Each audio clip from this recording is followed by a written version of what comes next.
Bonjour tout le monde. Vous allez bien? Ouais, ok.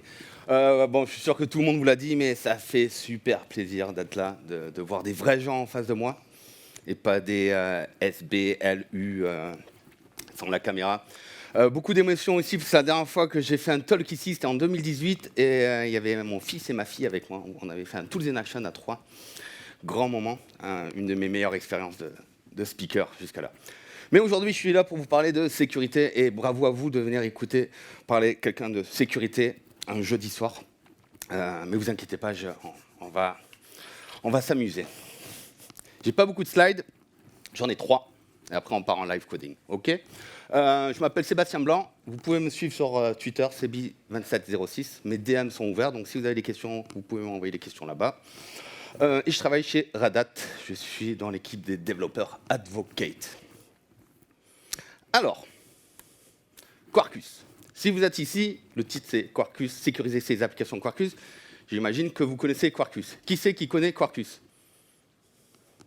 C'est pas mal. Qui c'est qui ne connaît pas Quarkus? Ah, quand même. Vous inquiétez pas, je vais faire une démo où je pars de zéro et vous comprendrez très vite comment ça fonctionne. Okay. Quarkus, on sait tous que ça rocks, quoi, que c'est au top. Il y a quelque chose qui ne change pas. Quarkus, on va développer ses API. Okay. J'ai mon API product. J'ai peut-être une API pour l'admin, où je peux faire un gros reset de tout. J'ai peut-être des API publiques. Okay. Une chose ne change pas. Aussi beau, aussi puissant que Quarkus soit-il, vous devrez sécuriser votre application. Vous voulez sécuriser l'accès à vos API, introduire de l'authentification. Okay. Peut-être que pour admin, il faut de l'authentification, en effet, mais il faut certains rôles. Ça, c'est la première chose. Il faut s'authentifier. Au moment où on va s'authentifier, on va en fait aussi créer, injecter une identité. La personne qui s'authentifie, c'est une identité. Et cette identité-là, on va vouloir l'injecter dans notre application, parce qu'on va peut-être la manipuler, chercher des attributs de cette identité, peut-être l'enrichir. Okay. Et à un moment donné aussi, ce qu'on va faire, c'est que notre service Quarkus, il va sûrement appeler d'autres services, peut-être Quarkus ou peut-être d'autres technos, peu importe. Mais ce qu'on va vouloir faire, je suis très fier, j'ai fait des petites animations, je ne fais jamais des animations. Hop, ah, je me suis planté là. Mais cette identité, on va vouloir la propager de service en service. OK. Donc ces trois choses-là, authentification, gestion de l'identité, propagation de l'identité, c'est les trois choses qu'on va voir aujourd'hui en live coding. OK. Je regarde le temps, je suis bien. Quarkus et la sécurité. Quarkus, on pourrait appeler ça une extension abstraite des sécurités qui va nous fournir quelques outils de base, quelques annotations, comme vous pouvez voir ici, pour la partie authentification. J'ai pas le pointeur dans... Ah, c'est nul, Keynote, pardon. C'est la première fois que j'utilise Keynote. D'habitude, je fais Google Slide, mais là, je me suis dit... Parce que je voulais utiliser le template de Devox. Là-haut, vous voyez, ça, c'est...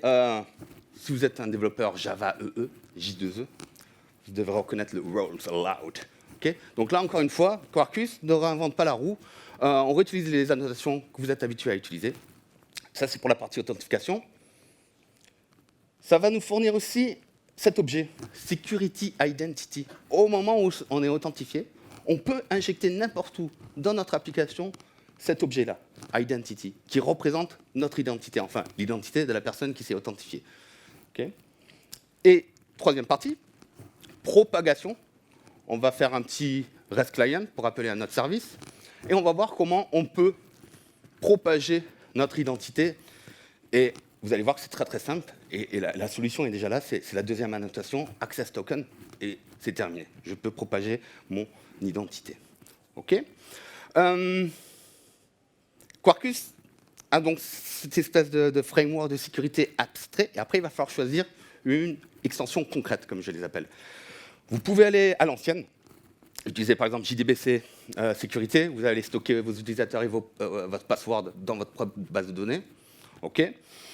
Je crois qu'il y a même une option pour faire ça dans un properties files. Correct, non, Stéphane? Ouais. Ouais. Il y a plusieurs options. Moi, je vais en choisir une, et c'est celle que je vous conseillerais d'utiliser aussi. C'est l'option OIDC, qui veut dire OpenID Connect. Si vous commencez un nouveau projet, si vous avez l'occasion, faites de l'OpenID Connect. Pour vous connecter à un serveur d'identité, il y a plein d'options, même si on sait tous que la meilleure, c'est Keycloak. Mais vous pouvez choisir ce que vous voulez. Ça marche très bien avec Okta, avec Ping, mais c'est le top avec Keycloak. Et c'est ce que je vais vous montrer dans le live coding maintenant, parce que je crois que, voilà, j'ai plus de slides. J'avais que 3 slides. Je bois un petit coup parce que je bois beaucoup. Je suis un petit peu nerveux parce que j'ai plus l'habitude de parler devant plein de gens, mais encore une fois, je suis super, super content. Alors, ce qu'on va faire, on va démarrer from scratch. Je vais démarrer un tout nouveau projet Quarkus, okay, et on va le sécuriser. On va s'amuser à injecter un peu de l'identité dedans, la manipuler. Et après, on va faire un deuxième service, remote. On va faire communiquer les deux de façon sécurisée. OK? Allez, j'ai 23 minutes 50, ce qui est large. On est parti. Alors, moi, j'utilise Visual Studio Code parce que c'est assez léger pour les démos et que je l'aime bien. Et que l'extension Quarkus, elle est très, très bien faite. Ça, c'est ma démo de secours si les démo gods viennent m'attaquer, oui, tout simplement. Mais j'ai brûlé un CD-ROM de Windows Vista juste avant. Donc, normalement, je suis couvert pour au moins 3/4 d'heure. Vista, c'est 3/4 d'heure. Millennium, c'est 1h30. Mais les Millennium, on n'en trouve presque plus déjà. Bref, allez, on va commencer un nouveau projet. Quarkus Generate a Quarkus Project. Okay, donc, je commence un nouveau projet. Là, je peux choisir Maven. Il n'y a pas Cédric. Alors, on va faire du Maven. OK.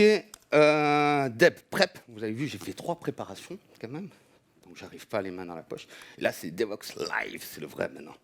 OK, c'est une snapshot. Ça, c'est mon package name. La ressource REST qui va me créer par défaut. Là, j'explique un peu pour les gens qui ne connaissent pas Quarkus. Ça, vous allez voir. Qu'est-ce qu'il me dit, là? Oh, je suis pas...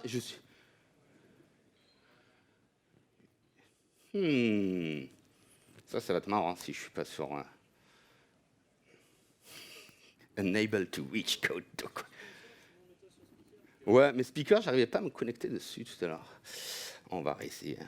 Ah, pas du tout efficace ce CD de Vista.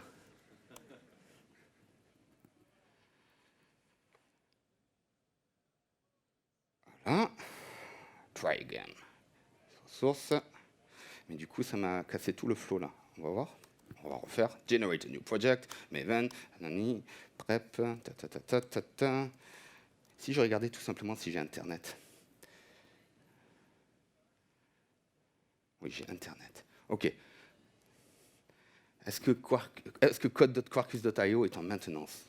J'espère pas. Ce serait une bonne blague. C'est pas grave, on va s'en sortir, c'est fou quand même, hein.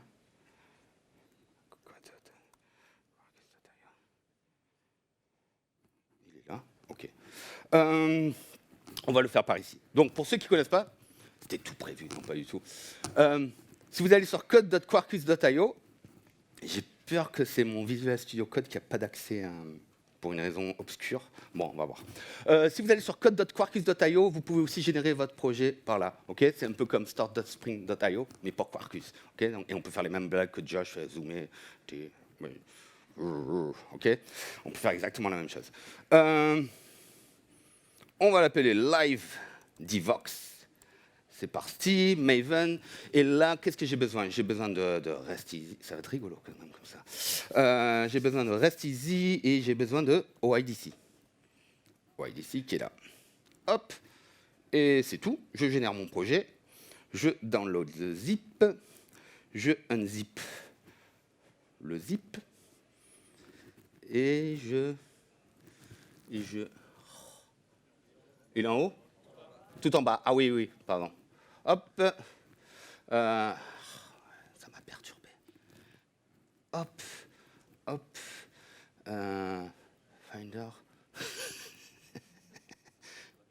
Hop. Je ne suis pas du tout habitué à Mac. C'est mon excuse. Devox Cluster, non? Devox FR. Hop. Copy-paste. Ouais. OK. On va voir ce que ça donne. C'est des Vox... .fr et live devox code point. Et là, ça va être le moment des vérités. S'il me charge l'extension qui apparaît là. OK. Alors, ce bug, je l'ai une fois par mois avec Visual Studio Code qui, pour une raison inconnue, n'a pas d'accès à Internet. Alors, là, je fais la technique. Have you tried to turn it off and on again? Voilà. Attendez. Ça, c'est un autre. J'ai pas mal de VS Code. On va réessayer. Je suis désolé. Oh là là. On repart. Tac. Live. Je l'ai toujours pas créé. 18 minutes, on est large. On va pouvoir. Tac. Ah non, mais... Oh, putain. Ça, c'est rigolo, hein. C'est rigolo, mais on va s'en sortir. Ça finira en VI, mais... ça va finir en VI, je pense. Non, pourquoi je quitte mon... Non, c'est pas lui que je voulais quitter. Je voulais quitter lui. Voilà. Visual Studio Code 2. Je crois que c'est le 2, parce que j'ai 1, 2, 3.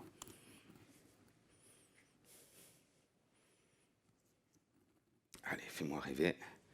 Non, je veux pas installer Docker. J'ai pas l'impression qu'il a envie. Hein. Ah, s'il me charge cette page, c'est plutôt bon signe, non? J'aime le... C'est ce que tu crois, hein. Ouais. C'est toi qui m'envoie des... Bon. C'est Microsoft. Est-ce que j'ai un autre IDE sur cette machine? Je ne pense pas. Donc, c'est pas très grave. Du coup, on va coder, comme ils disent mes enfants, au talent. Moi, je disais à l'arrache. Ils m'ont dit, non, papa, maintenant, on dit au talent. Okay. Au bluff. Et, voilà. Et là, mon fils, il aurait dit, ouais, c'est un IDE de Wish, ça. OK, allez. Normalement, il m'a généré mon application. C'est pas grave. C'était pas, ça va être rigolo pour le code completion aussi. Il va pas vouloir me le faire. Tac. Donc, ça m'a généré, pour ceux qui connaissent Quarkus, rien de bien sorcier. J'ai mon endpoint REST. Et je vais démarrer en mode dev, okay, qui est le mode pour nous, les développeurs. Donc, il va démarrer le projet, normalement. Je ne sais plus. Voilà, il m'a démarré le projet.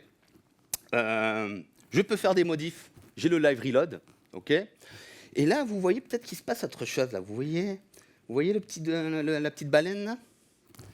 C'est Docker. Qu'est-ce qui se passe en fait? Regardez, si je regarde mon Docker là, là, il est là. Running. Vu que j'ai rajouté l'extension OIDC, OK, qu'on peut voir ici dans mon POM, qu'on ne voit pas dans... Ah si, pardon, j'allais dire quand même, qu'ici dans mon POM, OK, il se dit, ah, tu veux faire de l'OIDC? Écoute, moi je te propose de démarrer, quand tu es en mode dev, de te démarrer un serveur Keycloak dans un conteneur. Je te configure un Realm avec des users, des rôles, une application, comme ça tu peux tout de suite commencer à travailler. OK? Moi je lui dis merci, c'est cool. Et on va voir ça ensemble. OK, donc là ça a démarré. On va ouvrir une nouvelle fenêtre, ou pas. À côté, c'est pareil. Je vais sur mon localhost. Non, 3000, je ne fais pas du node aujourd'hui. Si je vais sur la page d'accueil, je tombe sur cette page d'accueil ici, que vous connaissez probablement tous. Peut-être ce que vous ne connaissez pas encore, c'est la Dev UI. Je vais cliquer ici sur la Dev UI qui va montrer toutes les extensions qui ont été loadées dans mon projet. Il n'y en a pas beaucoup pour l'instant, okay, et il n'y en aura guère plus parce que les démogods ils s'amusent avec moi, mais Le plus important, on voit ici OpenID Connect. Okay, et on voit ici Provider Keycloak. Donc en mode dev, il me démarre un Keycloak pour que je puisse un peu m'amuser et un peu tester. Alors moi, d'habitude, dans mes démos Keycloak, je faisais beaucoup avant, j'avais toujours une appli qui exposait du reste, en Quarkus ou en n'importe quel techno, et j'avais une appli front-end pour pouvoir obtenir le token, faire le login et tout. Là, j'ai plus besoin de ça parce que ce composant dev UI me fournit aussi une page où je vais pouvoir me loguer à mon service Quarkus et tester. Et par défaut, il faut aller dans la doc, il m'a créé 2 utilisateurs, Alice et... Yeah, vous êtes fort en sécu. Alice avec le mot de passe, Alice, Bob avec le mot de passe, Bob. Bob a moins de rôle que Alice, ou inversement, mais un peu toutes les situations. Okay, donc je vais pouvoir me loguer avec Alice, par exemple. Donc, pardon. Là, je suis, pour ceux qui ne connaissent pas Keycloak ou OpenID Connect, là, j'ai été redirigé vers mon serveur d'identité, donc Keycloak, ici, où je me log. Et si ça passe bien, je suis ramené ici. Oui, je sais que le mot de passe Alice n'est pas top. Non, voilà. Et il me ramène dans mon application. Je peux voir mon access token ici. Donc ça, c'est en base 64. C'est comme ça que je vais le propager d'ailleurs. Et en version décodée. Et on voit mon utilisateur. Et ce qui est super sympa aussi, c'est que j'ai ici Service Pass. Donc je vais pouvoir tester mes points d'accès REST de mon application Quarkus. En l'occurrence, là, c'est l'application par défaut que j'ai créée, il y a juste Hello, qui n'est pas encore sécurisée. Hein, donc normalement, je devrais avoir un 200. OK. Jusqu'ici, tout va bien. Et ce qu'on va faire, c'est rajouter de l'authentification. Parce qu'ici, si je fais localhost 8080/hello, elle est encore publique, hein, tout le monde peut y accéder. Sécurisons ça. Et là, on va voir si j'ai la... Non, l'autre. Et là, ça de rigolo, on va voir si j'ai la complétion. Ouais, ça devrait aller. Tac. Roles allowed. OK. Ceux qui faisaient du Java avant, vous connaissez sûrement cette annotation-là. Donc là, j'annote ma classe. J'aurais pu le faire sur une méthode, si je le souhaitais. Là, j'annote la classe entière. Mais si je veux faire plus du fine grain, comme on dit, je peux faire sur des méthodes. Et là, je dis, en fait, pour accéder à Hello, il faut être authentifié et il faut avoir le rôle user. OK? Je sauvegarde. Normalement, là, si je refresh, je me prends une, voilà, 401, exactement. Donc, c'est bon. Ma page est sécurisée. Et si je reviens ici sur ma dev console, qui est énorme,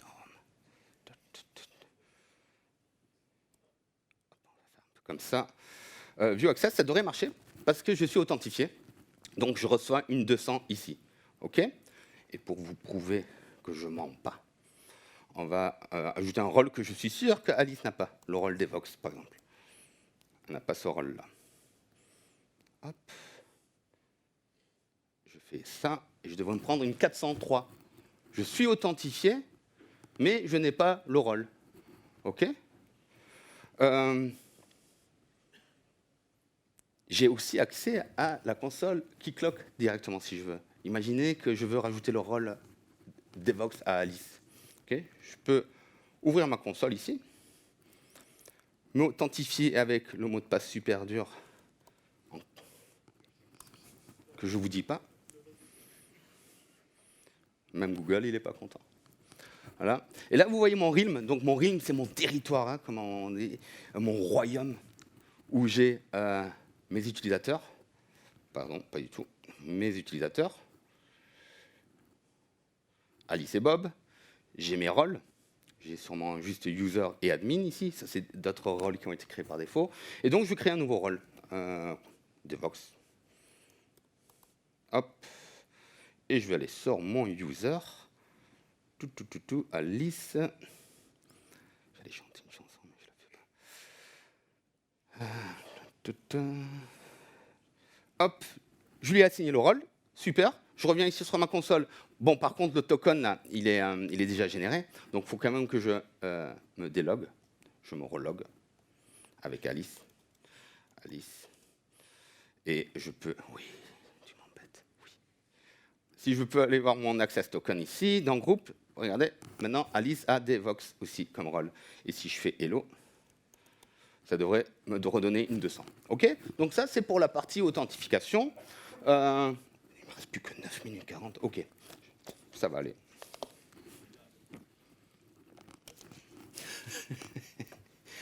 C'est les démogods qui m'ont tout bouffé le temps. Ça, c'est la partie authentification. Okay, c'est un tools in action. Je ne peux pas tout vous montrer. Sachez que roles allowed, si ça ne vous plaît pas, cette annotation, vous pouvez définir vos contraintes de sécurité aussi dans les properties. Un peu comme on faisait dans le web.xml où on avait les security constraints. Vous savez, on peut faire la même chose dans les properties, mais en format properties. OK? Ça, c'est possible. Gestion de l'identité. Allez, on va injecter notre identité dans notre code. Security identity. OK, identity. Voilà. J'ai injecté Alice dans mon code. Et pour vous montrer ça, là, je vais faire de la programmation de haut vol. Un petit système out println, je suis sûr que vous n'en aviez pas encore vu aujourd'hui. Je vais aller sur mon identité. Et là, vous voyez, j'ai accès à plein de choses. Je peux avoir, par exemple, as-role, ça peut être pratique dans mon code. Si j'ai, à un moment, je dois bifurquer. Si elle est admin, bah, j'appelle le service premium. Sinon, j'appelle. Je peux avoir tous les attributs qui sont rattachés à mon identité, donc tout ce qu'il y a dans mon token. Je peux avoir son principal et du coup, son nom. C'est ce qu'on va faire ici. Tac, hop, je sauvegarde. Et là, je refais un appel. Et normalement, ici, en bas, coucou Alice. Voilà, d'habitude. Alors, d'habitude, on fait ça. Le premier qui n'a pas fait ça, pour savoir où on est dans son log file. Okay, on a tous fait ça, non? Hop. Voilà, c'est quand même plus clair là. OK? Donc, je peux injecter mon identité comme ça. Je peux aussi, je suis en train de timer, voir ce que je peux montrer, mais ça va le faire. Je peux aussi, si je le souhaite, injecter directement mon token. Parce que ce qui est généré par Keycloak, c'est je vais le dire à l'anglaise pour me la péter, un JWT. Un GWT, on appelle ça JWT, je ne sais pas pourquoi. JSON Web Token. Okay, je peux me l'injecter directement ici aussi si je veux. Qu'est-ce que je peux faire avec ça, avec mon token? Avec mon token, je vais pouvoir faire, par exemple, récupérer les claims. Les claims, c'est le payload qu'on voit dans mon token. Par exemple, si je vais ici, que je regarde mon token qui est là, voilà, tout ça, c'est des claims. Je peux rajouter mes propres claims. Je comptais vous le montrer en démo, mais du coup, là, les démogods ont décidé que non, c'est pas trop grave. Mais je peux donc manipuler mes tokens. Plus fort encore, ce que je pourrais faire, par exemple, le type, c'est un peu nul, mais on va prendre ça. Je peux injecter directement un claim dans mon code si je le souhaite. Je peux faire inject, claim, pas claim, claim, ok, et standard, et c'est claim. Il doit exister en standard, claims. Qu'est-ce que j'avais dit? Type. Il n'y a pas de type. Il n'y a pas de type. Donc on va en mettre un autre. Birthday, je ne l'ai pas, je suis sûr. Le AZP. Pourquoi pas le AZP? OK. Et là, il râle. Pourquoi il râle? Ah oui, c'est ici, pardon. Hein? Nom de variable? Ah oui, mais c'est... Oh, quand même, il pourrait savoir que... Il le sait. Vous pourrez... J'utiliserais copilote de GitHub, il me l'aurait mis, non? Par exemple. Moi, je ne sais pas. Voilà. Donc, je peux injecter directement mes claims. 5 minutes 35, c'est parfait. On peut s'authentifier. On peut... Non, merci, Red Hat.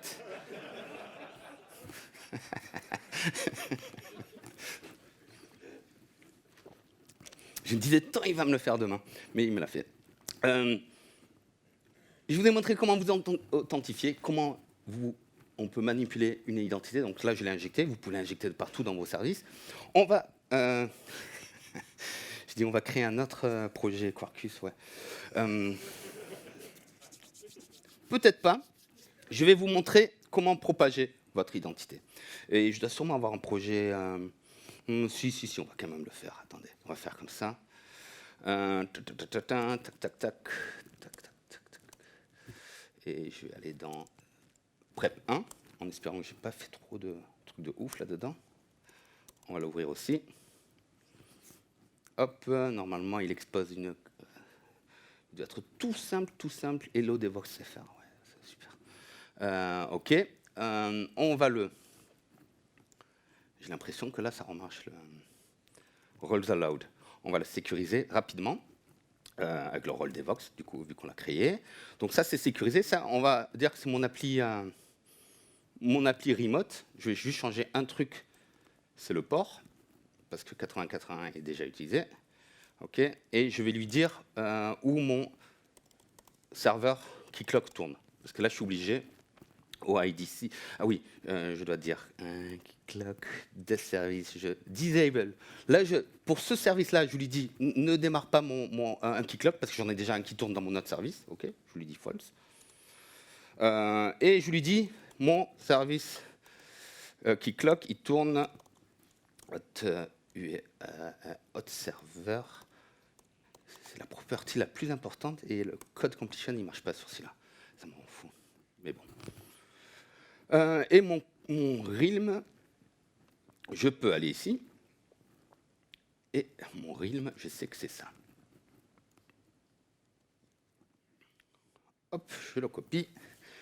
Et je le démarre en même temps. Un VN Quarkus Dev, lui, il va démarrer de son côté. On revient à l'autre application qui était ici. OK, donc 3 minutes. Large. Je vais rajouter 2 extensions. Ou pas. Denied. You have lost the lead. Comment il s'appelle? REST client. Voilà. On le fait à la main. Hein. REST client. Et l'autre que je vais rajouter, c'est... Oh, j'ai fait un copier-coller intéressant, là. OIDC... Quarkus, OIDC... Oh putain, pourquoi il ne me le trouve pas? Quarkus, 2 minutes 21, large. OIDC... Pro. Maintenant, ça y est, maintenant je stresse. OIDC, il est token propagation, et là on peut faire un truc super cool que je ne savais pas. Je vais faire une copie, get the maven bomb, non pas bomb, pomme, tac. Voilà, je peux faire ça, ça me le met dans le presse-papier. J'ai dit le presse-papier. Voilà, OK, on est bon. Je suis pas bon? Ah oui. Ah ouais, mais c'est les tests, ça. Tester, c'est douter. Hop, on devrait être bon. Ça va pas lui plaire. Oui, always, je sais pas trop ce que tu me dis. Ouais, parfait. 1 minute 25. Je peux dépasser un peu? OK. Ça dépend, forcément, ça dépend, ça dépasse. Pour ceux qui ne connaissent pas REST Client, je vais définir, avec REST Client, je définis une interface qui décrit mon client REST. OK. Je l'appelle remote service.java. Pardon, c'est une interface. J'ai la register as a REST Client, et là, je peux passer où mon service distant il tourne. Normalement, vous devez le mettre dans la config, mais là, je suis pressé, donc je le mets ici. Localhost 81. Le pass, je ne l'ai pas changé, j'espère, c'est hello. Merci. Vous êtes attentifs quand même. Ça aussi. Et là, je vais juste rajouter ça. Et automatiquement, il va me prendre le token de ma requête rentrante, la prendre, me la mettre, j'allais dire un gros mot, me la mettre dans mon service et la propager à mon service distant. OK. J'ai juste à définir ma signature. Donc, je vais faire un get. Mais quand même, tu le sais que c'est ici-là que je veux de get. Voilà. Ça va produire du 5, 4, 3. Je demande 1 minute en plus, je pense. Ça ira? 1 minute en plus? Ouais. Oh, ok, merci, merci. Oh, ça clignote. Voilà, et là je l'appelle public string get remote hello. Ok. Point virgule. Voilà, j'ai défini ça. On est bon. J'ai plus qu'une chose à faire. Je l'injecte mon REST client ici. Il s'appelle remote service. C'est mon service. OK. Et là, on va dire, au lieu de retourner ce string en dur, je fais get remote hello. Donc là, si les démogods ils sont de mon côté, lui va appeler le service distant, qui est sécurisé aussi, avec le même rôle, et il va me retourner, je crois que c'était Hello Devox. Je vois plein de trucs ici en bas, on va voir, ça va être rigolo, mais ça va le faire. Je reviens ici, je me log.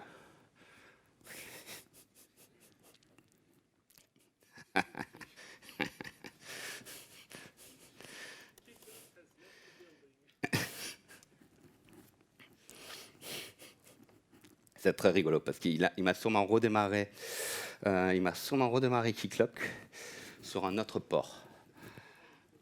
Ah, le port. Oh. Hop, voilà, mais heureusement qu'on a le live reload. Ça devrait le faire. Ça vous rend un peu. Vous allez avoir mal au cœur à force. Attention, login. Je me log avec Alice. Alice qui n'aura plus le rôle de Devox du coup. C'est pas grave. C'est pas grave, parce que, hop, on va dire qu'elle a le rôle user. Et il faut que je le change de l'autre côté aussi. Greeting resource. J'ai dû faire une petite couille quelque part, mais ça va le faire. Hop, on va appeler hello. With access token.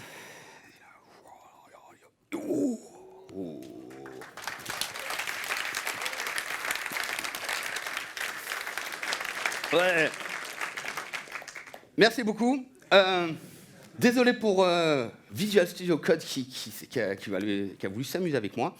Surtout, restez bien dans la salle, parce qu'après, il y a Aurélie qui va vous faire un super talk sur le syndrome de l'imposteur. Je vous le conseille vivement. Moi, je suis là encore un peu ce soir. Je suis là demain toute la journée. Vous pouvez me trouver sur le stand de Red Hat si vous avez d'autres questions, si vous voulez voir des démos avec Visual Studio Code qui marche et tout ça. Et je vous remercie. C'était super génial de revenir et de vous voir tous. Et je suis très content. Merci encore une fois.